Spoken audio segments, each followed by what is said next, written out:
में ही कैलाश पर्वत पर एक जामुन के पेड़ पर तोता यानी सुख उसका अंडा रखा है घोंसले में। देखो घोंसले में अंडे के अंदर कथा सुन रहा है। जब कथा अमर कथा सुनी उस तोते के बच्चे ने अंडे के अंदर जो बंधनों से बंधा हुआ था चारों तरफ से, जहाँ सूर्य चंद्रमा का प्रकाश नहीं जाता है, हवा भी प्रवेश नहीं कर सकती थी, और उसने वहां कथा सुन ली। और जब कथा सुनी तो कथा के प्रभाव से जो उसका बंधन था वो बंधन से मुक्त हो गया, यानी अंडा फट गया। ये कथा का प्रभाव है। कथा से जब कथा सुनोगे तो संसार के जो बंधन है इससे मुक्त हो जाओगे, ऐसा लिखा है। अगर व्यथा दूर करना है तो क्या सुनो, भगवान की कथा। कथा से व्यथा दूर होती है। अगर तुम नहीं सुनोगे भगवान की कथा तो भगवान नहीं सुनेंगे तुम्हारी व्यथा। अगर व्यथा दूर करना है तो भगवान की कथा सुनो, कथा से व्यथा दूर होती है नहीं, हो गई। देखो इस अंडे में उसकी व्यथा दूर हो गई। और रामायण में माता जानकी जी बड़ी व्यथित हैं, बड़ी दुखी हैं। कहा? लंका में, अशोक वाटिका में, अशोक वृक्ष के नीचे माता जी बड़ी दुखित हैं। हनुमान जी जब वहां पहुंचे, हनुमान जी ने देखा कि माता जी समय बड़ी दुखी हैं, क्योंकि हनुमान जी वहां तो रात्रि के समय में पहुंच गए थे पुष्पवन अशोक वाटिका में। सुबह हुआ है तो हनुमान जी ने देखा था कितने अवसर राम ने तहा आवा, बहुरी नारी किए संग बनावा। रावण आया है और माता सीता को बड़ी प्रताड़ना दे रहा है कि मास दिवस कर कहा न माना, तो मैं मारब काल कृपाना। एक बार विलोक मम होला, बड़ी प्रताड़ना दे रहा है। रावण जब चला गया, सीता माँ बड़ी दुखी है। हनुमान जी अशोक वृक्ष पर बैठे थे, मन ही मन विचार किया माता दुखी है, माता का दुख कैसे दूर किया जाए। तो हनुमान जी तो ज्ञानी ना मात्र कल्यम, ज्ञानियों में अग्रणी है। तो हनुमान जी के मन में भाव आया कि लो भगवान की कथा सुनावे तो हो सकता है इनकी व्यथा दूर हो जाए। तो हनुमान जी ने कथा सुनानी प्रारंभ कर दी, उसी अशोक वृक्ष पर बैठे बैठे।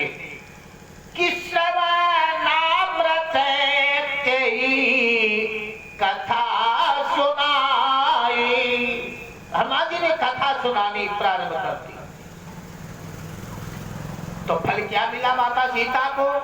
जब हनुमान जी ने राम कथा सुनाई कि रामचंद्र अगुण बरल लागा, तो सुने तई सीता कर दुख भागा। रामचंद्र गुण वर्णन लागा, तो सुनते ही सीता कर दुख भागा। तो कथा जब माता सीता ने सुनी तो जो व्यथा थी वो उनकी समाप्त हो गई। रामचंद्र गुरु वर्णन लागा, सुनते ही सीता कर दुख भागा। तो कथा से व्यथा दूर होती है। जब उस अंडे के अंदर उस जीवात्मा ने कथा सुनी तो बंधन थे, वो मुक्त हो गया बंधनों से, अंडा फट गया और उसकी सोती हुई वाणी जाग गई। सोती हुई वाणी जाग गई उस तोते के बच्चे की, और मानव की आवाज में हुकारी बनने लगा। माता पार्वती तो सो रही है, भगवान शिव कथा सुना रहे हैं, हुकारी और मानव की आवाज में तोते का बच्चा वो सुख भर रहा है। भगवान शिव की सहसा दृष्टि पड़ी, अरे ये देवी तो सो रही है घोर निद्रा में, लेकिन ये हुकारी कौन भर रहा है? ये आवाज कहां से आ रही है? ये राम कथा और किसने सुन ली अमर कथा? भगवान शिव ने आंख बंद की, देखा अपने ध्यान से, अरे जामुन की डाल पर घोंसले में बैठा हुआ ये तोते का बच्चा, ये सुख। भगवान शिव को क्रोध आ गया। क्रोध क्या, उनकी एक लीला है भगवान की। उठाया अपना त्रिशूल और जैसे ही त्रिशूल को फेंका, देखा उस तोते के बच्चे ने, अरे त्रिशूल हमारी हो रहा है, तो अपनी उड़ान भरी। उस सुख के बच्चे ने, तोते के बच्चे ने उड़ान भरी, कैलाश पर्वत से भागा। आगे आगे तोता का बच्चा भाग रहा है, पीछे से भगवान शिव त्रिशूल चला रहा है। तो उसने विचार किया, हमारे प्राण संकट में है, अब हम कहाँ जाएं, हमारी रक्षा कहाँ होगी। तो आकाश मार्ग से उड़ता हुआ जा रहा था। जैसे ही सरस्वती नदी के पास आया, नदी के किनारे हमने बताया था भगवान व्यास जी का आश्रम है, और व्यास जी की पत्नी का क्या नाम है, अरुणी।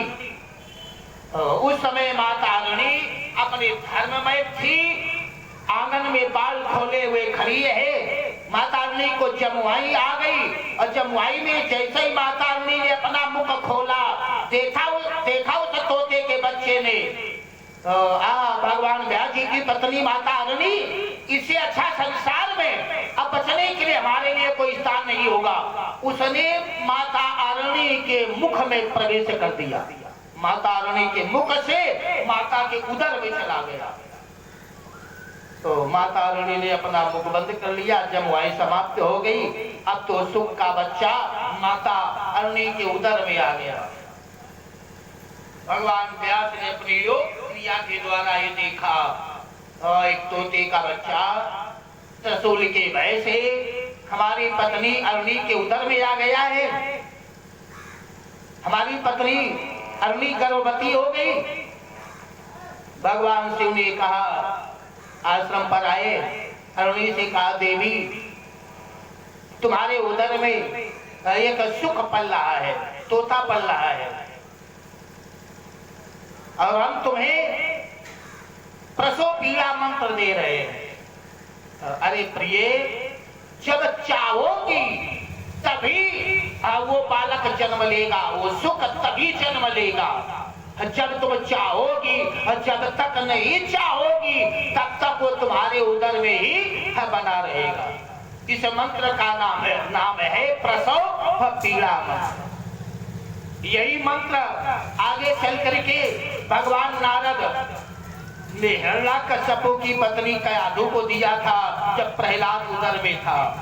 यही प्रसव पीड़ा का मंत्र पिप्पलाद की पत्नी को पिप्पलाद ने दिया था शिव पुराण में, जिसे महात्मा दधीचि का जन्म हुआ था। इस मंत्र का नाम है प्रसव पीड़ा मंत्र। माता अरुणी को व्यास जी ने दे दिया कि देवी जब चाहोगी तभी बालक जन्म लेगा, जब तक नहीं चाहोगी तब तक उदर में ही बना रहेगा। ऐसा व्यास जी ने कहा। माता अरुणी ने प्रसव पीड़ा मंत्र ले लिया और व्यास जी माता अरुणी को पुराणों की कथाएं सुनाने लगे। देखो समय भगवान सुखदेव कहाँ है, ये पैदाइशी ज्ञानी है भगवान सुखदेव। तो उस समय माता के उदर में है। माता अरुणी कथा सुन रही है। एक दिन नहीं, एक महीने नहीं, एक वर्ष नहीं, 16 वर्ष हो गए। 16 वर्ष हो गए माता के उदर में रहते हुए। तो इन्हें गर्भ में ही वैराग हो गया था भगवान सुखदेव को। और जब 16 वर्षों के बाद व्यास जी ने कहा, देवी अब बालक को जन्म दो। और जब माता अरुणी ने बालक को जन्म दिया तो सुख का बच्चा, वो तोते का बच्चा एक बालक रूप में वर्णित हो गया। और जैसे ही जन्म लिया सुखदेव भगवान ने, तो जन्म लेते ही अभी नाल छेदन भी नहीं हो पाया था ना, वैसे ही उठे और जंगल की ओर चल पड़े। व्यासी ने चित्र खींच दिया भागवत में कि प्रवचंत मनोपेतमपेत कृतिम हत्वई पायन पिरह का तरया जुहावो पुत्रे तनमय तया तरयोभिने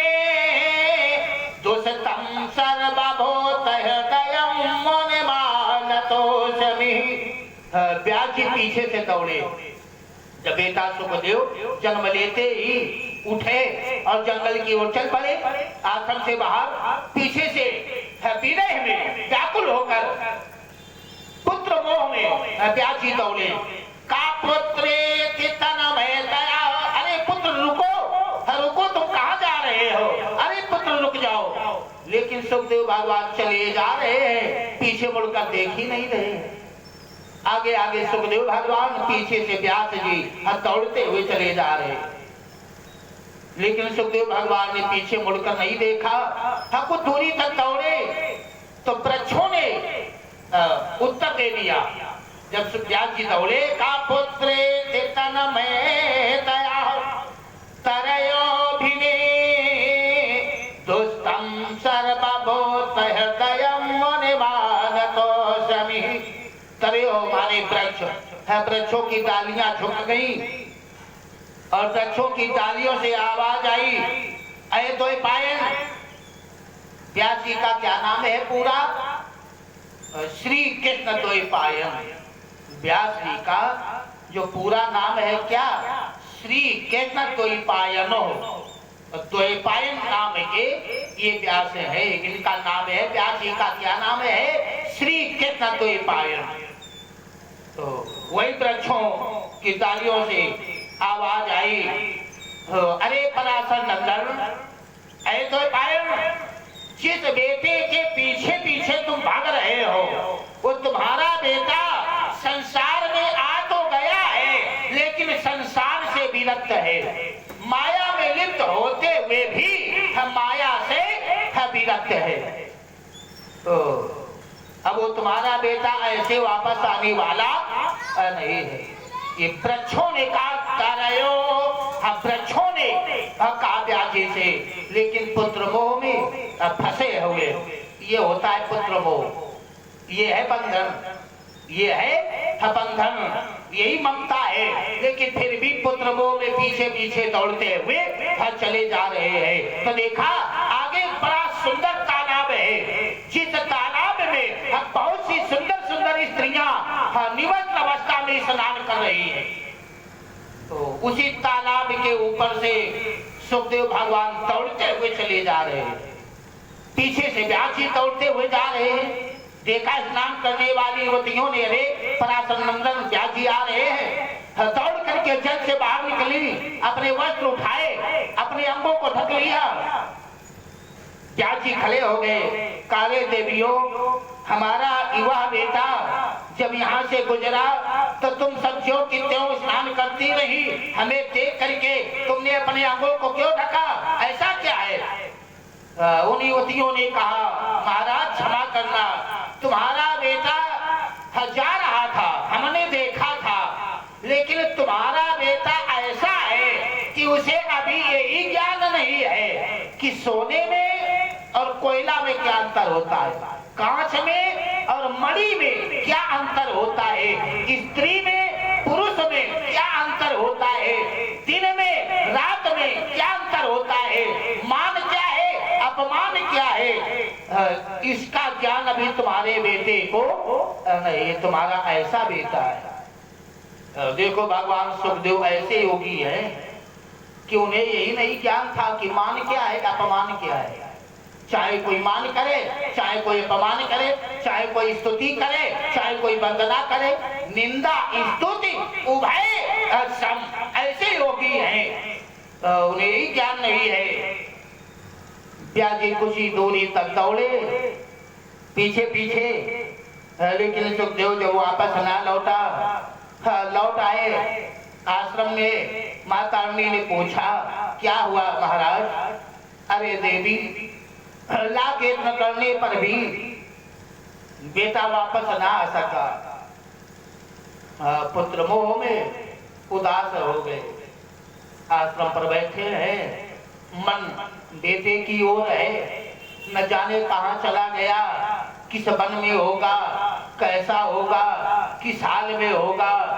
ये बैठे हुए विचार कर रहे हैं पुत्र शोक में आश्रम पर।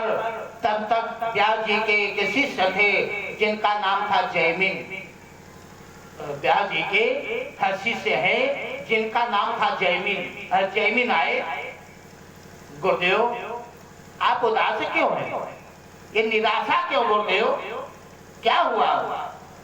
व्यास जी की आंखों से पुत्र स्नेह बस आंसू छलक आए।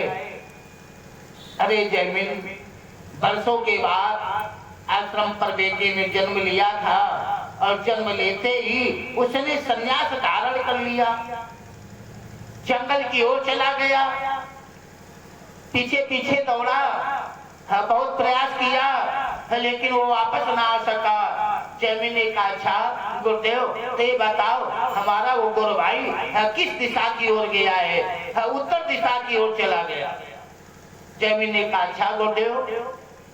जैमिन चल पड़े, आश्रम से निकले, नदी के किनारे किनारे जैमिन जा रहे हैं।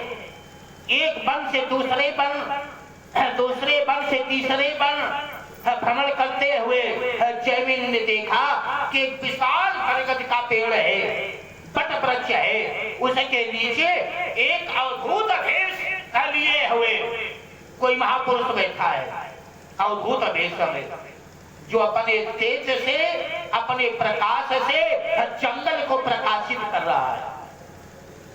तो जैमिन ने देखा वो कोई दूसरा नहीं भगवान सुखदेव ही बैठे थे, अद्भुत भेष लिए हुए, अपने तेज से जंगल को प्रकाशित कर रहे हैं। जैमिन ने सोचा भी क्या करना चाहिए। जैमिन पास में तो नहीं गए, क्योंकि इतना घबरा गए, देख करके लगता है कोई महापुरुष है, तपस्या में लीन है। जैमिन कुछ ही दूरी पर जा करके झाड़ियों के पीछे बैठ गए, सोचा क्या करें। तो जैमिन ने भागवत का एक श्लोक पढ़ा, वो श्लोक था दशम स्कंद का, जिसमें भगवान कृष्ण को मारने के लिए पूतना अपने स्तनों में कालकूट नाम का विष लगा करके गई है, और जो भगवान ने पूतना के साथ व्यवहार किया है, जो भगवान ने पूतना की गति प्रदान की है पूतना को, उस श्लोक को जैमिन ने पढ़ दिया। उसने भगवान की महिमा का वर्णन है उस श्लोक में कि भगवान इतने दयालु है, इतने कृपालु है कि अपने मारने वाले को भगवान वही गति प्रदान करते हैं जो माता पिता को करनी चाहिए। तो जैमिन ने वो श्लोक पढ़ दिया कि अहो बकी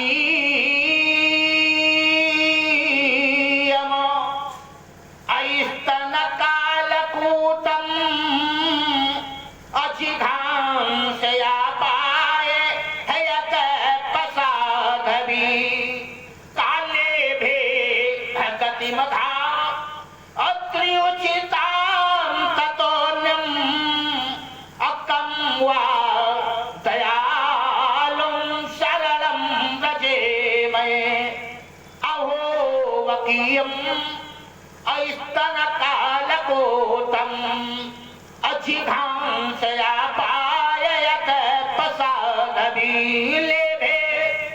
जैसे पूतना ने भगवान को पालने से उठाया, अपने कालकूट लगे हुए विष के स्तन में भगवान का मुख रखा, तो देखो भगवान कितने दयालु है। यद्यपि पूतना भगवान को मारने आई है, भगवान को हम मारना चाहती है, वध करना चाहती है, लेकिन भगवान देखो कितनी दयालु है। भगवान ने सोचा ये राक्षसी है, माया से रूप बदले है, लेकिन काम सब माता वाला कर रही है।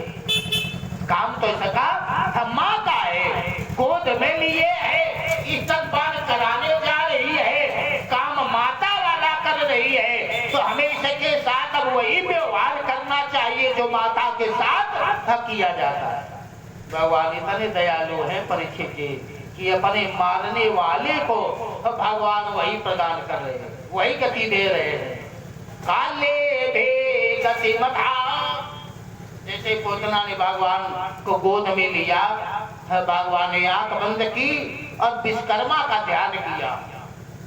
विश्वकर्मा आया, हे महाप्रभु आपने भी याद किया है, हाँ देवी, हाँ विश्वकर्मा, प्रभु किस लिए याद किया है? भगवान ने करे विश्वकर्मा, हमारे गोलोक धाम में जहाँ तुमने हमारी माता देवकी, हमारी माता यशोदा के लिए महल बनाए हैं, वहाँ एक महल और बनाओ। तो विश्वकर्मा ने कहा किसके लिए? हमारी माता पूतना के लिए। देखो भगवान कितने दयालु है, कितने कृपालु है, अपने मारने वाले को वही गति दे रहे हैं जो माता पिता को दी जाती है। विश्वकर्मा ने कहा धन है हे महाप्रभु, आपको तो मारने आई है, आपका वध करने आई है। भगवान ने कहा विश्वकर्मा हम जानते हैं, लेकिन फिर भी इसने हमें गोद में लिया है, स्तनपान कराने जा रही है, काम तो सब माता का है। अब चाहे वो माता सुमाता बन जाए या कुमाता बन जाए, लेकिन बेटे के लिए तो माता ही होती है। सर्वदेवोमय पिता, सर्वतीर्थमयी माता। इसलिए ऐ विश्वकर्मा, हमारे गोलोक धाम में तुम एक और महल बनाओ। तो भगवान की ये महिमा है। भगवान इतने दयालु है परीक्षित जी कि अपने मारने वाले को ही भेजते हैं। भगवान की ये महिमा है। जब यह श्लोक जैमिन ने पढ़ा और ये श्लोक पवन देव ला करके भगवान सुखदेव के कानों में जैसे ही डाला, ये देववाणी पढ़ी, भगवान सुखदेव के नेत्र खोले। ये देववाणी, ये आवाज कहां से आ रही है? ये देववाणी कहां से आ रही है? तो नेत्र खुले, लेकिन कोई दिखाई नहीं दे रहा है। आस पास कोई दिखाई नहीं देता है। आप बंद की, जैमिन ने श्लोक पुनः फिर दोहरा दिया। आओ बकीयम स्तन कालकोतम हजिघं से आपालयद प्रसादवी लेभे गतिमथा त्रयोचितां ततोन्यम हकं वा हतयालुं सरलं व्रजेमहि।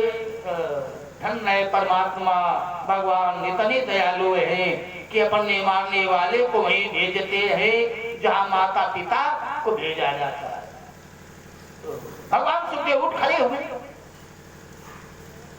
प्रथम बार पढ़ा तो समाधि भंग हो गई, नेत्र खुल गए, और दोबारा पढ़ा तो करके खड़े हो गए। ये आवाज कहां से आई है? ये देववाणी कहां से आ रही है? तो वन वृक्ष के नीचे से इधर उधर देखा तो झाड़ियों के पीछे कोई एक पुरुष बैठा है। भगवान सुखदेव आए, हे भद्र पुरुष, तुम कौन हो? कहां के रहने वाले हो? तुम्हारा क्या परिचय है? क्या ये देववाणी तुम्हारे द्वारा, तुम्हारे मुख से कही गई है? जैमिन ने हाथ जोड़े, हाँ महाराज। अच्छा ये बताओ, जो देववाणी ये श्लोक तुमने पढ़ा है, ये तुम्हें कहाँ मिला? भगवान की ये महिमा, अपने मानने वाले के साथ भगवान ये व्यवहार करते हैं। जैमिन ने कहा महाराज, ये श्लोक हमें श्रीमद् भागवत महापुराण में मिला है। अच्छा, कितने श्लोक है? 18,000। क्या 18,000 श्लोकों में ये सबसे बड़ी महिमा का श्लोक है? जैमिन ने कहा नहीं महाराज, उन 18,000 श्लोकों में हमने सबसे कम महिमा वाला ये श्लोक आपको सुनाया है।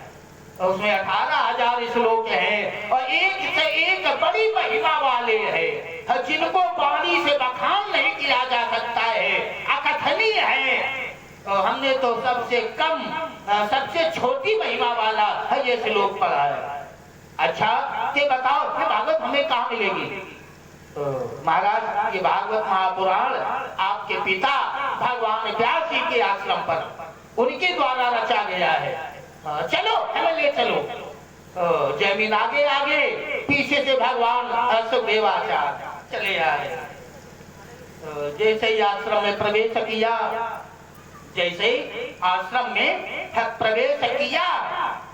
देखा व्यास जी ने, अरे जैमिन के साथ हमारा बेटा आ रहा है। उठकर खड़े हो गए, हथौले भगवान सुखदेव कंदाकार चरणों में गिर गए। व्यास जी ने उठाया, आओ पुत्र, अपने गले से लगा लिया, अपने छाती से लगा लिया। जो पिता और पुत्र का वात्सल्य उमड़ाया। आओ पुत्र, गले से लगाया, छाती से लगा लिया। आओ पुत्र, पिताजी हमें भागवत भगवान के दर्शन कराओ, हमारा मन विचलित हो रहा है भागवत भगवान के दर्शन करने के लिए। व्यास जी ने कहा, रे पुत्र, दर्शन भी कराऊंगा और तुम्हें पढ़ाऊंगा भी। धन है पिता। सुखदेव भगवान ऐसे आश्रम पर लौट करके आए और भगवान व्यास जी ने भागवत की कथा सबसे पहले अपने ही आश्रम पर अपने बेटे सुखदेव को पढ़ाया। तो जिस भागवत के रहस्य को, जिस भागवत के तत्व को व्यास जी ना जान सके, उसे भगवान सुखदेव ने जाना, उसे जाना। अगर जाना ना होता तो माना ना होता।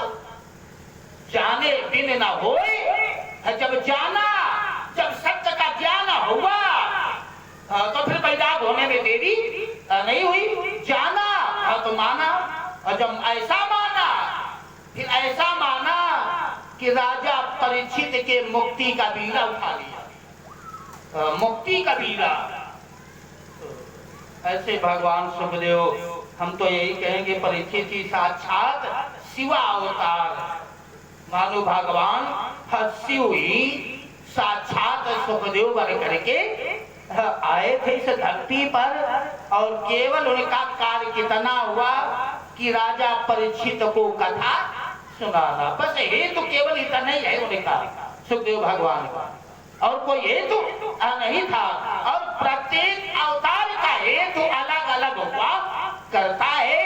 और हमने बताया था कि ये नहीं जरूरी है कि जब जब होए धर्म के हानि, पाढ़ई असुर अथम अभिमानी, तब तब प्रभु धर्मविद शरीरा। केवल भगवान का अवतार निशाचरों का, दुष्टों का संहार करने के लिए ही नहीं होता है। प्रत्येक अवतार का हेतु अलग अलग हुआ करता है। ये निश्चित नहीं है कि केवल भगवान का अवतार परित्राणाय साधूनां विनाशाय चतुष्कृताम्, केवल इसलिए नहीं, प्रत्येक अवतार का हेतु ही अलग हुआ करता है। और जिस हेतु भगवान का अवतार होता है, केवल वही हेतु पूरा करके वो चले जाएगा। तो भगवान सुखदेव साक्षात शिवा अवतार। तो दूसरे श्लोक में भगवान सुखदेव के स्वरूप का वर्णन। स्वरूप क्या है? 16 वर्ष की आयु है, बड़ी बड़ी जटाएं कंधों पर है, कमर में कौपीन केवल लंगोटी लगाए हुए हैं, कोटि सूर्य समप्रभा, करोड़ों सूर्यों की आभा उनके मस्तक पर चमक रही है। यद्यपि यहाँ भगवान सुखदेव ने त्रिभुवन विजेता पर अपना आक्रमण किया है। जो त्रिभुवन विजेता है, कौन है त्रिभुवन विजेता? कौन था? काम, कामचाम। यानी यहाँ ब्रह्मचर्य की भी परिभाषा छुपी हुई है।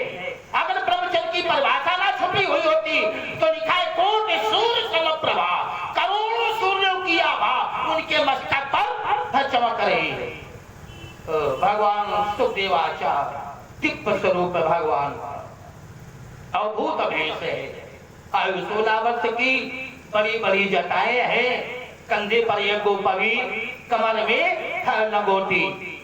तो ऐसे भगवान सुखदेव का दिव्य स्वरूप है। और उनका जो योग है, उनकी योगत्व की महिमा क्या है, उन्हें यही नहीं मालूम था कि मान क्या है, अपमान क्या है। चाहे कोई मान करे, चाहे कोई अपमान करे, चाहे कोई स्तुति करे और चाहे कोई वंदना करे, उन्हें ही नहीं मालूम है कि कांच क्या है और मणि क्या है। तो ऐसे भगवान सुखदेव है, उन्हें ही नहीं मालूम था कि स्त्री में पुरुष में क्या अंतर होता है। ऐसे भगवान सुखदेव, सुखदेवाचार्य। एक बार परीक्षित जी देखना भगवान सुखदेव की महिमा क्या है।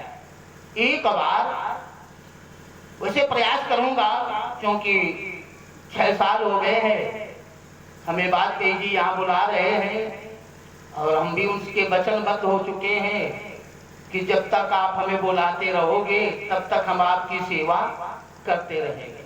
लेकिन अब कुछ बदलाव करेंगे कथा में भी। देखना भगवान सुखदेव है क्या, इनकी महिमा क्या है। ये तो स्वयं भगवान सुखदेव है, साक्षात शिवावतार।